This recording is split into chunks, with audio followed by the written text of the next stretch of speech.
All right. So, Saturday Night Live, enter Adam Sandler and Chris Farley. Let's start with Sandler. Well, yeah, Adam. Actually, those guys both auditioned within a day of each other.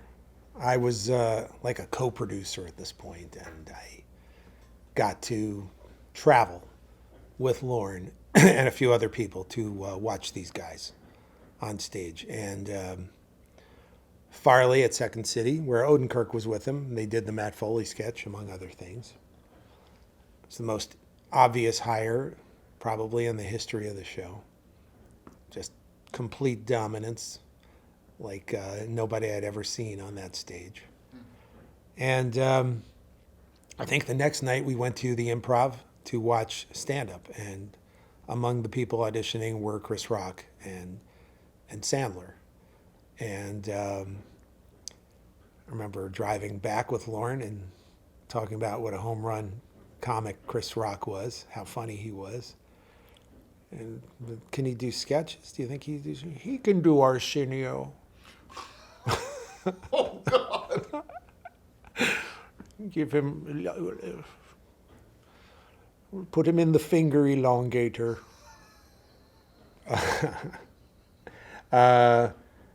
So Chris Rock was pretty much a sure thing. And then Adam was not as obvious. He was a hilarious writer, clearly, his material. But he had a very, very specific kind of geeky persona that he was affecting as a stand-up. I had no idea if he could be a sketch performer from watching that. But he got hired as a writer-performer. He was a very sweet, friendly guy when I met him that night, but I only saw him for a few seconds. And then when he got hired, though, we connected very quickly. There was a combination of silliness and a kind of humanity that I had never really connected with anybody at the show before. Maybe part of it was I think there weren't a lot of Jewish kids at the show, really. That's interesting. You would think, like back in the 50s, everybody who wrote for Mr. Ed and Car 54 was Jewish.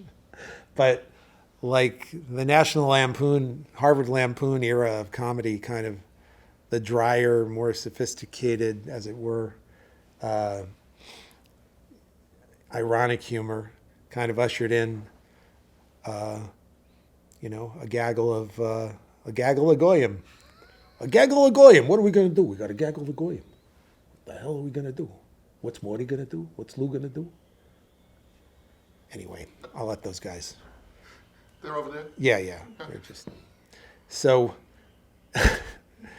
when I was hired at SNL, I was kind of surprised. It was like me and Al Franken were the only Jewish writers on the staff.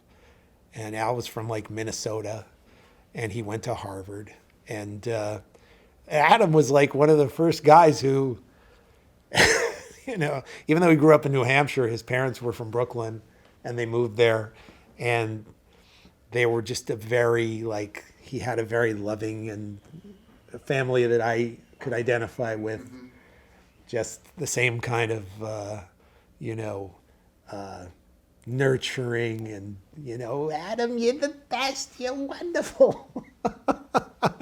And we could just go back and forth, like enjoying that. And Adam also, people never gave him much credit. I mean, he was a great writer at the show and really innovative in two different ways. One, in the way he kind of made fun of sketch structure. He wrote like really sketches like Cajun Man, or they would kind of like tear away any premise of a premise, like kind of making fun of the whole kind of messy art of sketch writing and selling an idea. He would just boil it down to the basics and name his character after the catchphrase or whatever the gimmick was. And that really made people like me and Conan and Greg Daniels, we would laugh at everything he did and read through, and people would look at us like we were nuts. Because Adam would do silly voices at the same time. Right, it was like Canteen Boy, I remember being... Canteen Boy was like, I had an argument with Al Franken after one read through where he was like, Canteen Boy, that's the face of the show. And sorry, Al. Anyway, and I said, Canteen Boy is more sophisticated than 90% of the sketches at Read Through. Eh? And the reason it was because Adam, when I talk about humanity and human behavior, Adam was a different animal from most comedy writers who have that kind of, some people would say it's like almost like an Asperger's kind of, I hate to throw words like that around being in that world, but, socially kind of blocked off people who, the way I connected with people like Conan and other Harvard people, looking at things from a distance and an alienated perspective. And Adam's writing was way more human and way more insightful in terms of writing for certain characters that he was familiar with. He picked up nuances that very few writers were capable of doing, or performers, a lot of them. And that inspired me and opened up a different kind of writing that I hadn't been doing at SNL or anywhere. And I really enjoyed that because there was a side to me that liked writing really low-key kind of conversational stuff that I had tried a couple of times at SNL, but usually failed miserably. Would kill it, Read Through, but hard to deliver that kind of dry conversational stuff in live performance. What's her name? Kristen Wiig, all-time genius. Was one of my SNL heroes because she mastered it like 20 years later. And Fred Armisen, not bad either, but Kristen going like really small. Going really small and murdering in that room. Just, I'd never seen anyone do it consistently like she could. I agree. And the reason she could do it, for me, I didn't come up with the premises needed to bring it home. She would come up with a really clever premise that set up the behavior, and like that lesbian reporter who had a crush on Jamie Presley, do you remember that sketch? Mm-hmm. Just incredible. Okay. You'll talk to her about that someday. I will. Back to my mediocrity. So now, what were some of the first pieces that you and Adam worked together on? Like, I know we were talking before we started rolling about like the Schmidt's Gay piece as being one of Adam's. Yeah. First. I mean, that was something I wrote primarily. Downey and Spade threw in on it. And Downey was the one who cast Adam and Chris. I was going to cast Kevin and Dana because they were just more famous. And it was chosen as the first commercial parody of the year. So, but Kevin and Dana were shooting something else. And Downey was like, let's just put Adam and Chris in it. They're the most appropriate for it, right? Because it's basically what I wanted to do was make fun of sexist beer commercials, like those awful kind of Keystone beer commercials where, guys, just suddenly a bunch of beautiful women appeared in bikinis, and then naturally beer comes along with it. Just nonsensical wish fulfillment that we were imposing on people that I just found so stupid. And I just thought, this is just the greatest practical joke on these fucking commercials. Just exactly the same thing, except it's guys. No, it's a brilliant inversion. Yeah. So, in truth, Adam and Chris were the two, because they were the two most type A guys on the show. They were, that's something that sort of really separated, especially Adam. Like, he was like the first type A guy since like Bill Murray or Eddie Murphy. Most sketch guys are like a little soft and more victim-y than that kind of masculine. They're more improv nerds. Yeah, they're more improv nerds, and Adam was he just came across differently, and that's probably why he was a movie star too, because he. Now, did they have any misgivings about what they had to do in that piece? Adam and Chris? Yeah. Oh God, no. They embraced it wholeheartedly. No, they totally loved it. Everybody loved that sketch. That was That was one of the easiest sketches I've ever gotten on the show. And I had never gotten a commercial parody on in all my years there for some reason, partly because they never had to go through read through. So I always had this other layer that I could never penetrate through. So were you the one who got to go out and produce that one in the field? Yeah. I was there with Adam and Chris, and I remember it's so funny because Adam, when he first got to SNL, he was the most confident guy, and it was so charming. He was the only cast member I've ever met who would just say, "I'm going to be huge. I'm just, I just got this thing. People love me. I'm going to be a movie star. It's going to be incredible." And he wasn't obnoxious or, there was you didn't resent an ounce of it because he talked about it like he was shocked, and he just meant it from the bottom of his heart in the sweetest way. It wasn't like, it wasn't that kind of thing. Like, I'm going to blow these guys out of the water. It was just like I won the lottery. I'm so good. It was so sweet and also so refreshing because most people come to SNL and you kind of learn quickly. You want to be passive aggressive. You want to be like, huh? You like my sketch? I wrote something fun. No, not me. Don't pick my sketch. Me bad. Everyone else good. And that's usually an easier way to move up the ranks. Right. And Adam actually had trouble moving up the ranks early on. Well, that's the other thing. So he and Spade and Farley, yeah, and Rock all came in. Yeah. Carvey and Mike Myers were there as the big dogs at that moment. And Hart and Phil and Kevin Phil. and Kevin, yeah. Downey used to equate that to like now SNL's become a football team where you've got specialty players coming in like Rob Schneider. He does a certain thing and that kind of yeah. All right, so now you also worked with Adam. I think it's really notable because these were some of his, I think, big breakout pieces. Yeah. His update desk pieces, right? Oh, yeah, Adam gets all the credit for those. I don't remember helping him on any of that. I mean, the Turners helped him with the Opera Man piece, and I wrote the last Opera Man piece for him with a couple of people this June or this last May. Uh-huh. But no, Adam, those update pieces, he wrote himself. Yeah, mostly, yeah. That was mostly him.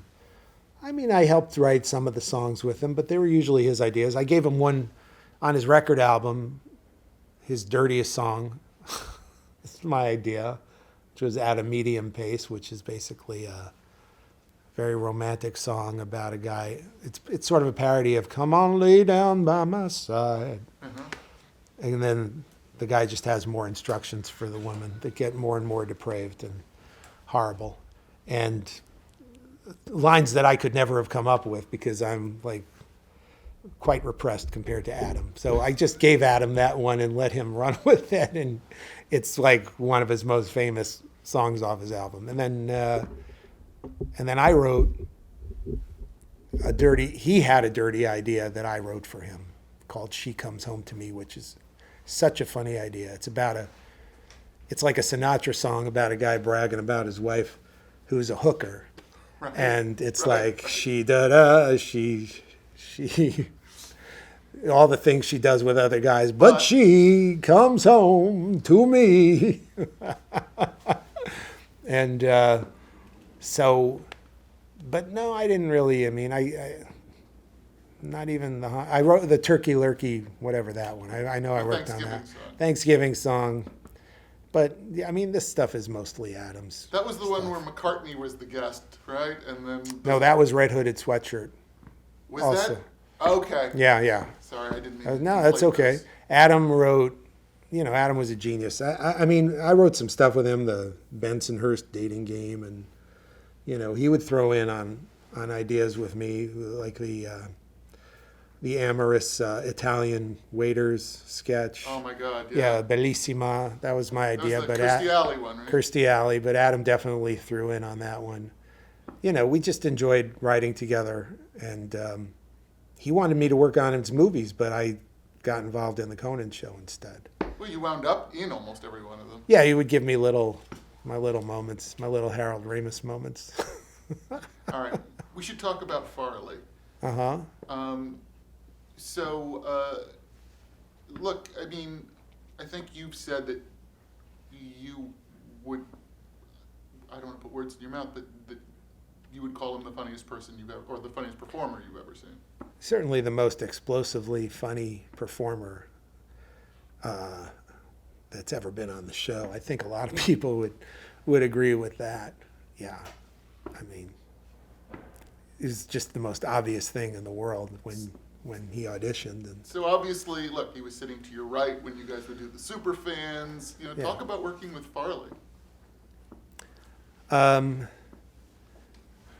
Well, what I loved most about being around Farley was just his love for the entire process, his love of comedy. I mean, what Downey put down into a sketch on the Chris Farley show was real. It was completely based on Chris.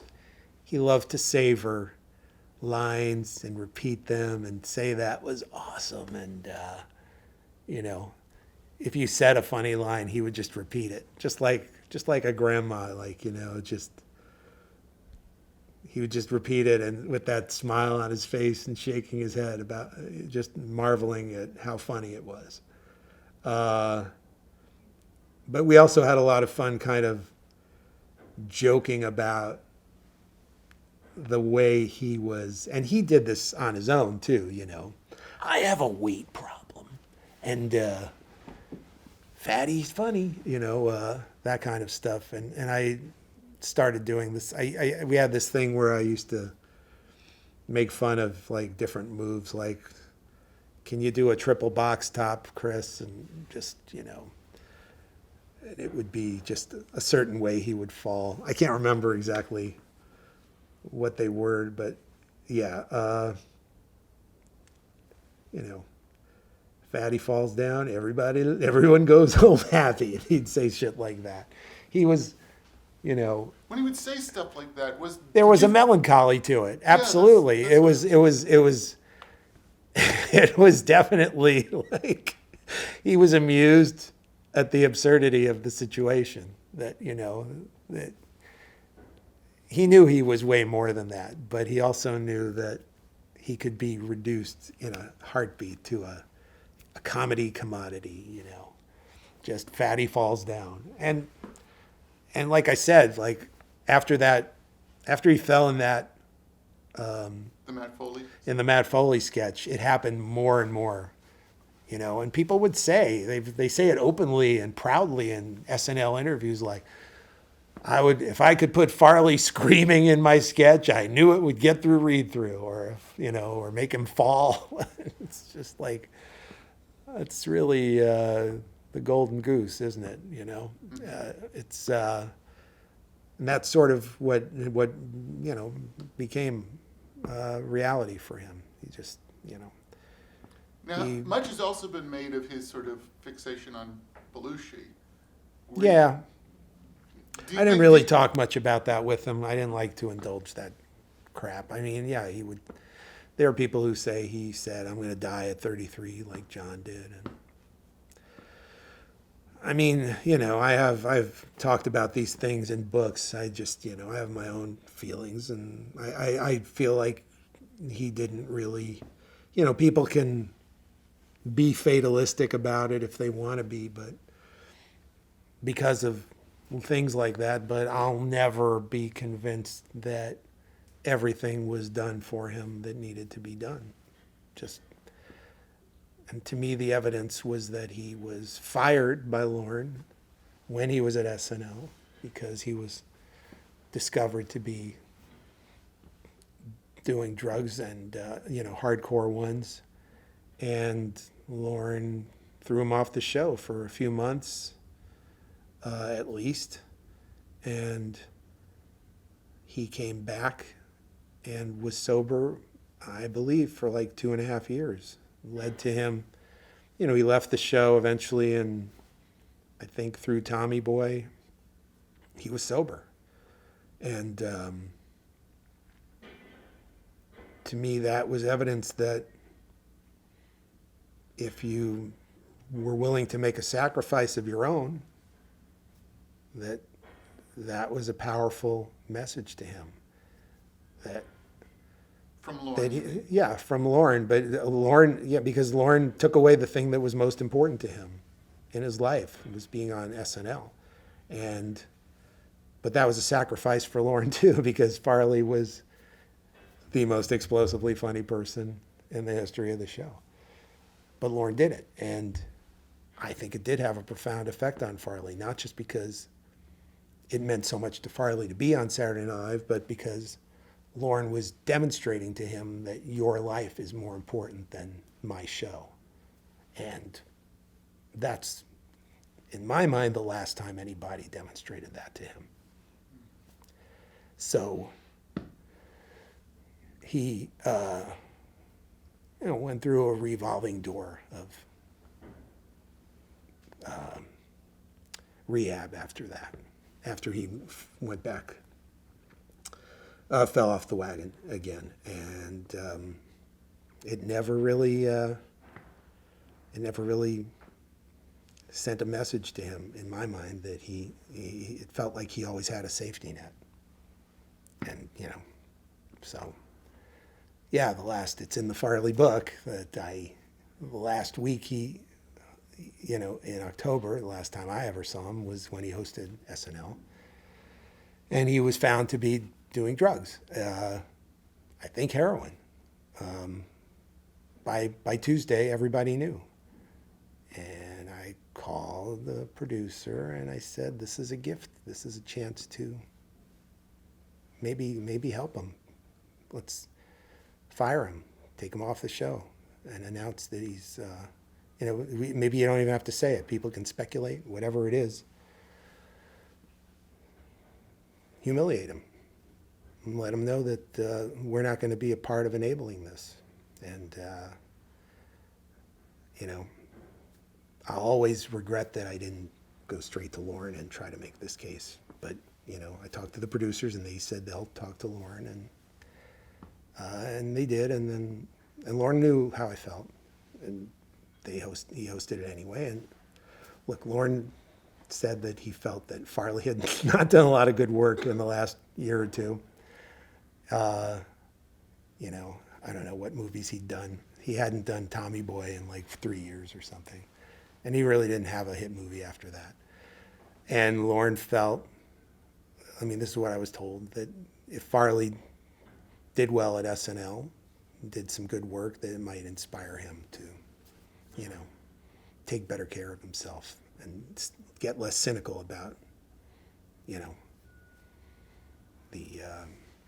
the profession. But in my mind, I couldn't see how Farley could get less cynical, because to me, I'd seen him at like the Aspen Comedy Festival, and he's being paraded around by his managers and friends, and everybody knows he's on drugs there. He's this is like 6 months earlier, and these are the people who are supposed to be looking out for him, and they're bringing him everywhere he needs to go, and then going back to rehab, and then back out to do the Oscars with David Spade, and then back into rehab.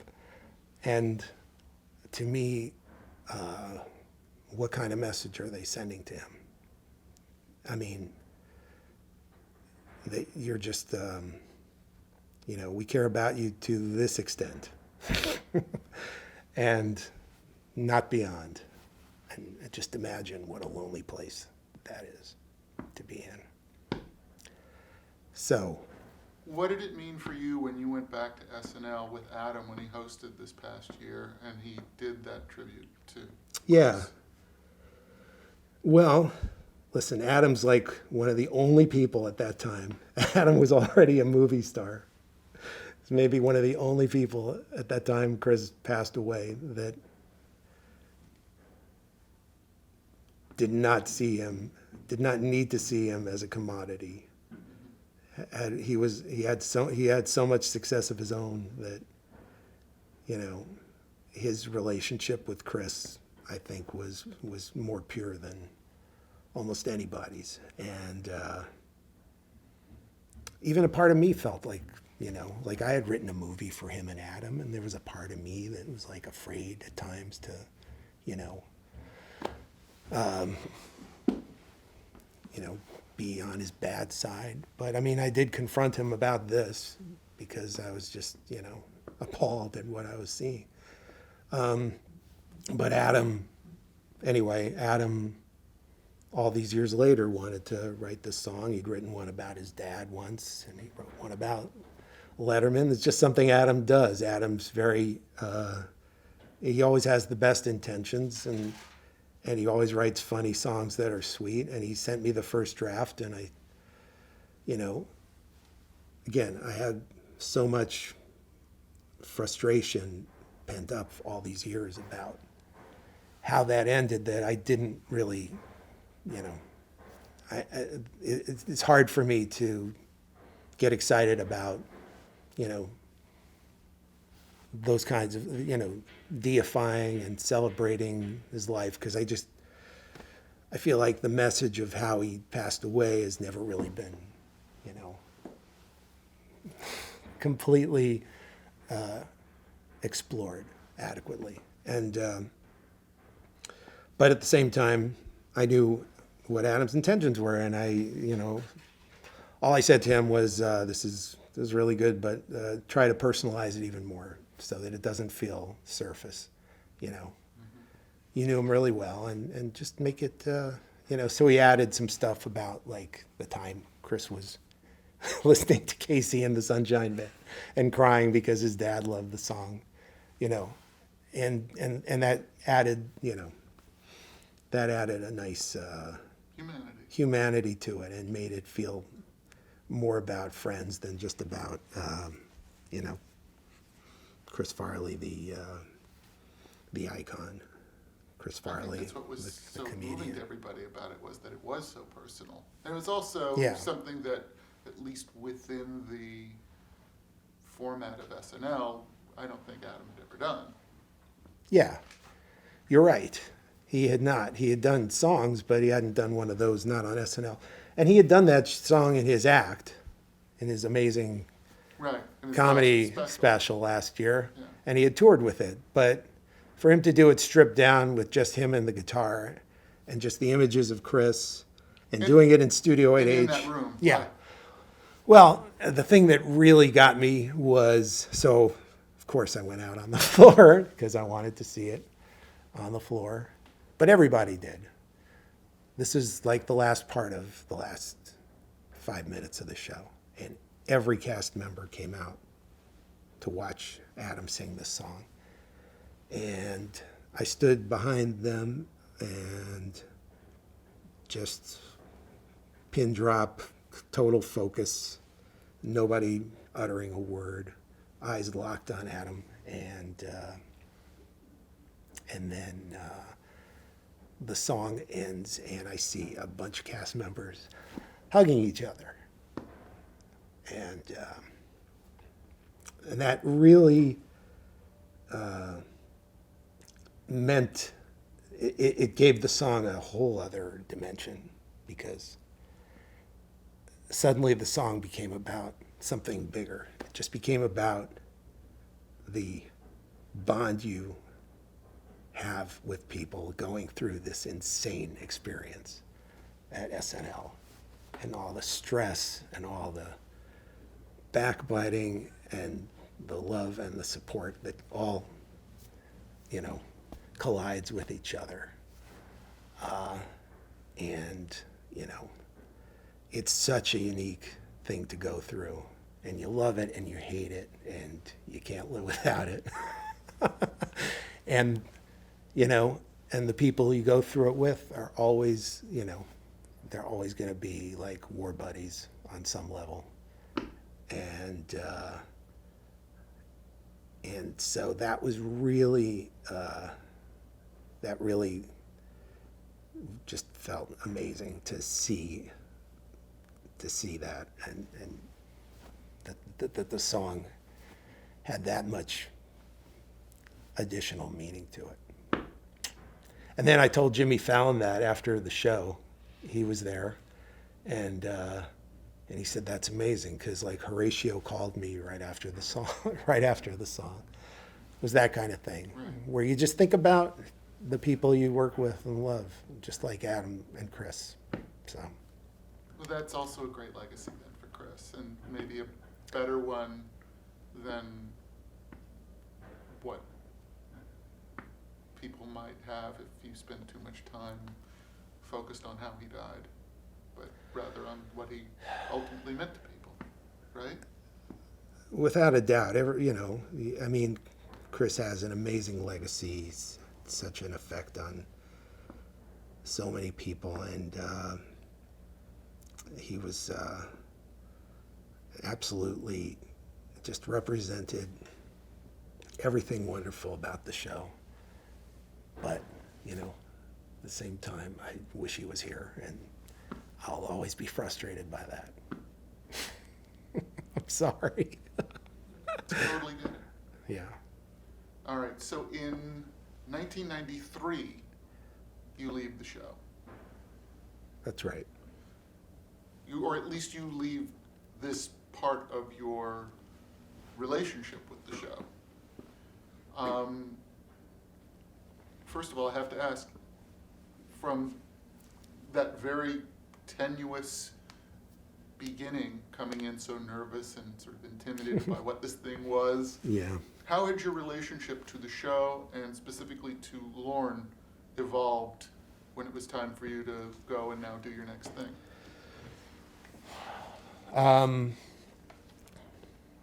Lorne didn't want me to leave the show. Lorne doesn't like people to leave in general. And Conan left like 2 years earlier. Conan was going to get married, and then he just decided he needed something else, and he wanted to perform. No, actually,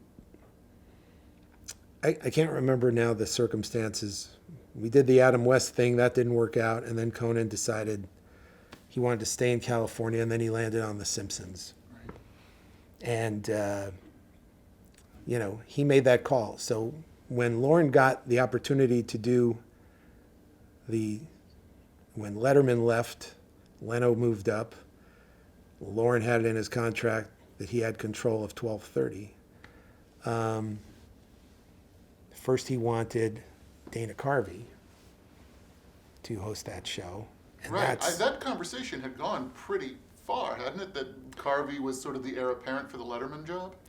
I don't really know because how far it had gone, but I know that Carvey had like a holding deal with NBC, and then they decided this is what they wanted him to do, and he talked about it with me, and that was my first kind of, that was the first impetus that started making me think about late night television and how much fun it could be to try and reinvent it again. Like, because Letterman was such an inspiration. He had turned the whole format on its ear and doing reality-based kind of comedy, found comedy and ironic comedy and making fun of the whole format. And so when Carvey said that, I started thinking, oh, what if we did the opposite and started doing like sketch comedy in a late night format, sort of the part of Steve Allen's show that Letterman didn't steal. Letterman's very open about, Steve Allen being his primary influence in the kind of talk show he wanted to do. But Steve Allen also had a lot of characters that he talked to. He had like a little ensemble of performers, but he also Tom Poston and Don Knotts. And originally, I just thought of it more like what the Jimmy Fallon show ended up being, which is like Dana at the center because Dana's Dana, and but having performers supporting him and doing sketches, and that was the first, and fake celebrity guests and that kind of thing. And then Dana didn't want to do it. And then Lorne reached back for Conan, who he didn't have anymore. Like, this was a job I would have killed for, but he was not going to offer it to me. Now, why Conan? Why do you think Conan? Conan's brilliant. But he had no profile as a performer. No. This is not. I'm not talking about. He asked Conan to produce the show. Oh, We didn't have a host Produce- yet. produ- He just knew he wanted to have a great, brilliant mind at the helm of the show, and then he would find a host with that person. okay. So he grabbed Conan away from The Simpsons to do this. By now, Conan was kind of thinking, I want to be a performer again. Because Conan had done some stuff in the Groundlings, and Conan was hilarious. He was the guy who could make everybody in the room laugh. So he knew there was something more than just writing for him that he needed to get out. So Conan really wasn't that interested in producing a talk show, and he ended up quitting. He told Lorne, because he would sit at interviews with Jon Stewart and Drew Carey and other people that Lorne was considering, and he finally said, this isn't really what I want to do. I feel like I really want to be in front of the camera, and I'm not saying I'm the guy for this show, but this is how I feel. I don't feel that producing for another person is going to be the road for me. And then Lorne came around, and maybe Conan. So how did that? How did sort of? I don't know. Conan try on that suit of clothes. Well, then he called me and said, Lorne's going to let me audition for this gig. And I was still holding out hope that somehow I would get to produce this thing, because it was really it had become a dream of mine. Even past the Dana idea. Yeah, I just still felt like, this would be so much fun. And, again, I'm like a TV historian, and I like the idea of being Pat Weaver, trying to come up with a new gimmick for a late night show, and then Conan calls me and says, Lorne's going to have me audition. And I was at once thrilled, and also I don't know if he's experienced enough. This is a little weird. I don't know if I really didn't know if he could do it. So I was a little confused about it, and almost selfishly he might blow this whole opportunity, Lauren, if Conan's not up for it. I wasn't going to say it publicly to anybody, and I didn't. But it was just my own private thought. And I even said to Conan, I think I let out, that's a tough way to break into television. Because it is. And it was. It turned out to be. So he was ripped to shreds. So then he got to audition in Los Angeles. And he sent me the tape, and he was phenomenal.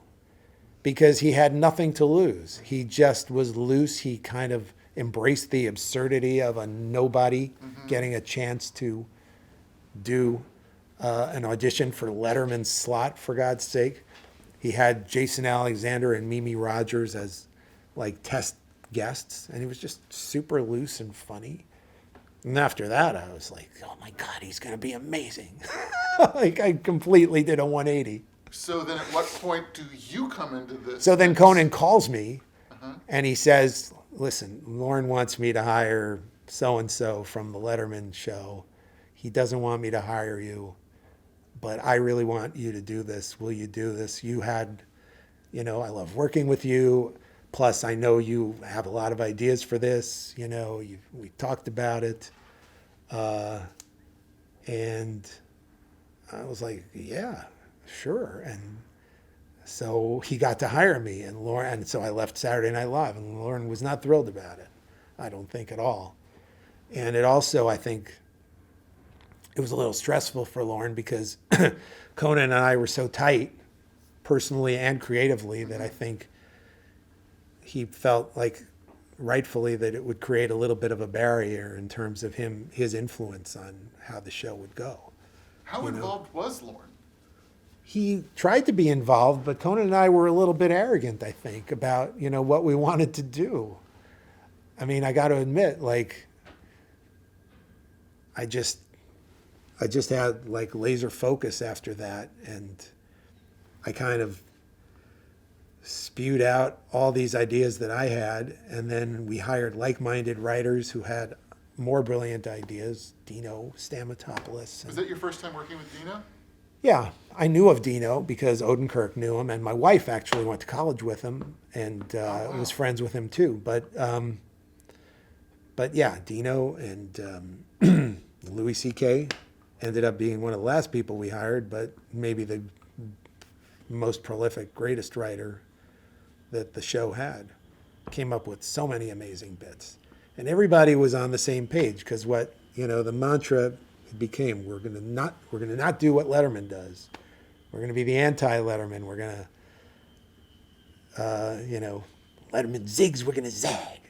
Which is so interesting because one of the things that was so memorable about that first show was the opening. Cold opening. And yeah. the way and the way you invoked Letterman's name. Right. Do you want to talk about that? Yeah, well that's brilliant. that was something, that was a beautiful kind of combination of me and Conan working together, because Conan had this initial idea, because I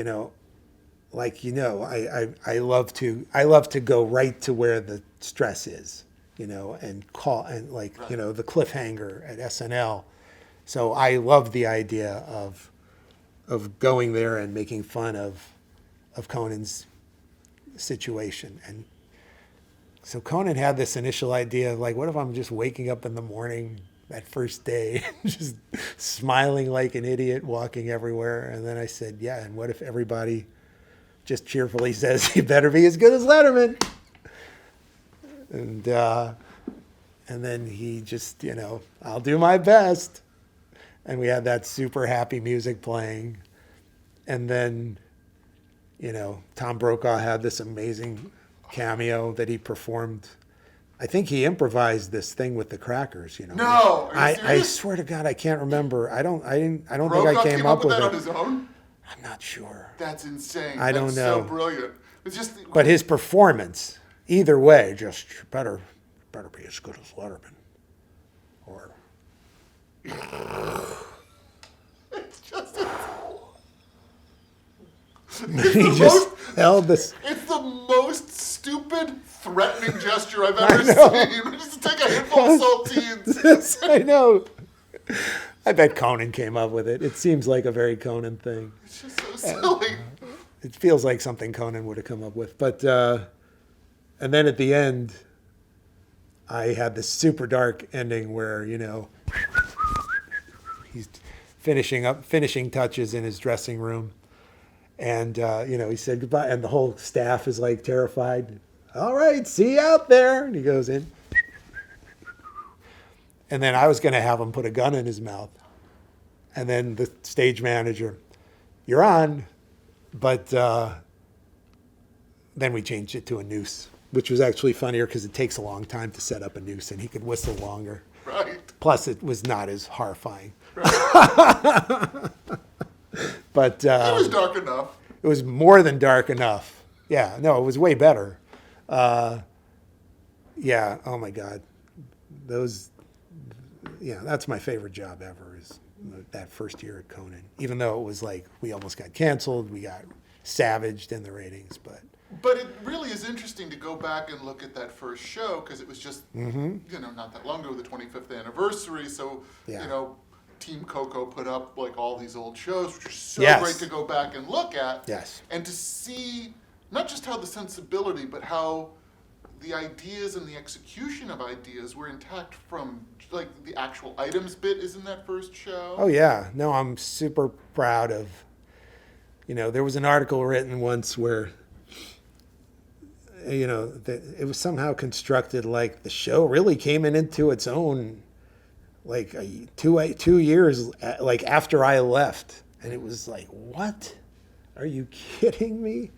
So let's, how many bits, and I just let's give credit where credit is due, because I think it's really important. I mean, I do think that Conan probably got more comfortable, and obviously of course as he the did. show of course became more established, bookings were easier, and that's all. Yeah. No, the show was better. The show was better after I left, but it's not like it.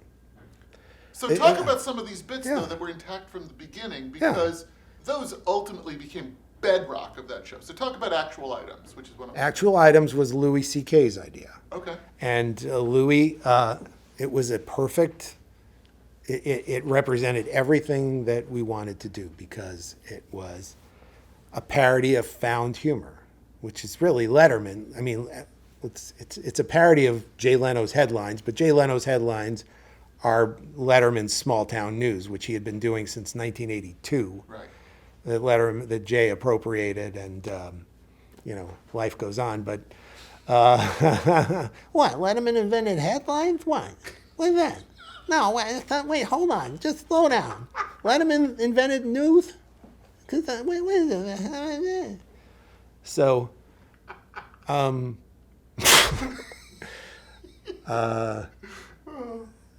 so Louis' idea was basically to present it exactly like headlines, except we're making them up and they're completely ridiculous. But we keep stating actual items straight from the newspaper. But what's so great is every time Conan and Andy would do it, they would call out, these are absolute, no, we didn't Yes. pick these up at all. Yeah, you can't make it up. Like, it was like, Right. the more they would deny it, Yes, it was made up. the funnier it was, without a doubt. Yeah. Yes, so there was that bit. There was In the Year 2000. Talk which, about that, which you said came from your writer Yeah. strike show in '88. Yes, well, it came from even before that, like the show I was developing with Odenkirk in '86, and it was really just about. I was always amused at the Jetsons kind of vision of the future that existed in the '60s, and how we were closing in on the year 2000, and just how disappointing it was going to end up being. That Right. we're not like flying around in, saucers and, just dematerializing from place to place, and robots aren't playing football, and although we're getting closer, but yeah, so I just loved the idea of making a bit about in the year 2000, and just a list of predictions for the year 2000, and the initial ones were just super disappointing, just like Conan. I think the first joke we ever put in. So then we ended up really writing it in '88, and just airline travel will be better. Steaks will be in the form of pills, and pills in the form of steaks. And it just became a great refillable bit on the show. Conan was the one who suggested, let's do that on the show. He remembered it from Happy Good Show. So we added the flashlights and La Bamba. Yeah, that theme is also... Yeah. It's gorgeous. Mm-hmm.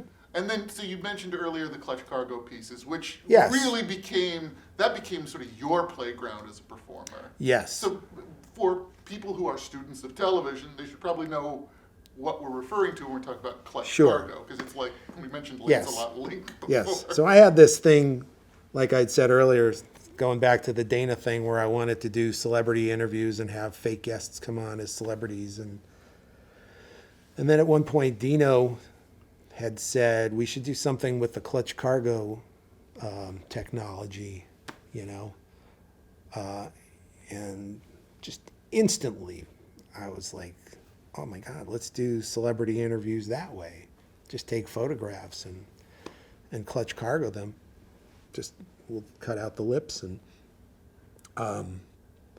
so I just loved it because a still photograph And of President Clinton or Michael Jackson or whoever was in the news, Boris Yeltsin at the time, and those were the first three, I think, and somebody, an actor, would do the mouth, and then it ended up being me because Dino said, "Oh, you should just do it."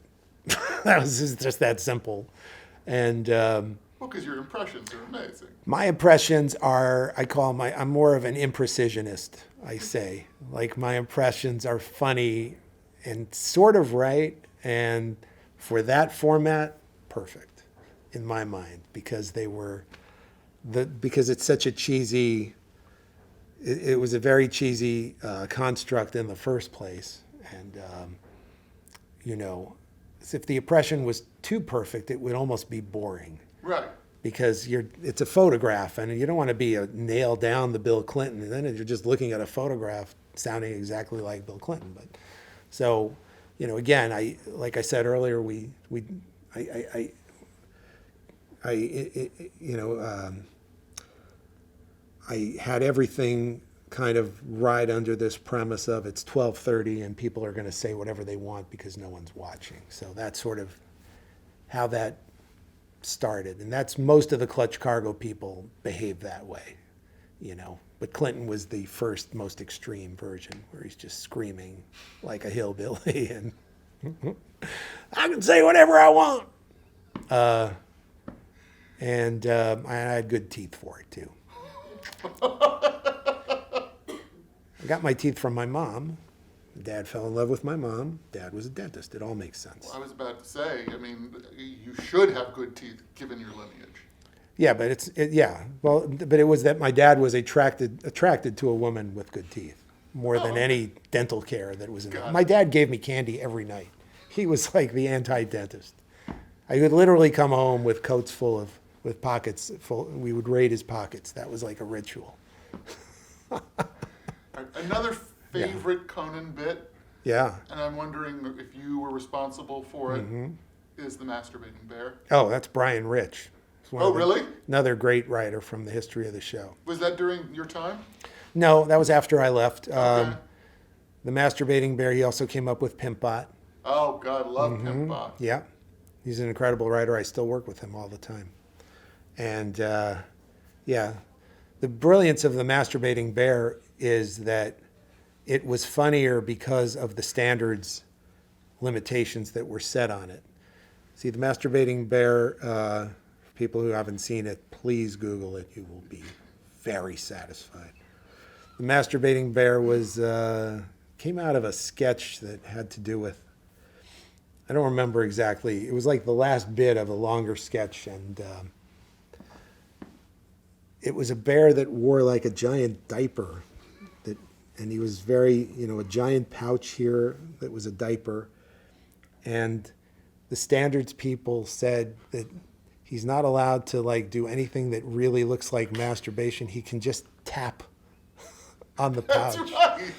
And the fact that that's all he was allowed to do made it, that made it 1,000 times funnier. Because it was just so simple. The diaper was, it was enormous. That's why I assumed it must have been yours because of the... Because it was filthy and... because of what was the animals with the giant... Oh, the anatomicals? The anatomicals. No, that's a whole other ball of wax. The anatomicals. Okay, really good planning here. You've talked with 3.5 hours with the ugly old Jew, and no one's mentioned the one thing anyone knows about him once. That is me, correct? Am I right? Have I been mentioned once? We were getting to... Wait. Listen, part 2 is going to be entirely about me. And I want to apologize. So everybody who's watching, just skip this one, and the next one will be great. We're not even going to talk about Conan. I love Conan, After all, Conan gave me my big break. And look at me now. I'm here in a hotel room being watched by 2 or 3 people who are related to Dan fucking Pasternak. I hope the closed captioner gets this right. Fuckingpasternak. C.K. Yes. Like Louis C.K. Oh, Exactly like Louis C.K. I wish you wouldn't have said that. What's the shame? Well, okay. I guess I shouldn't say anything.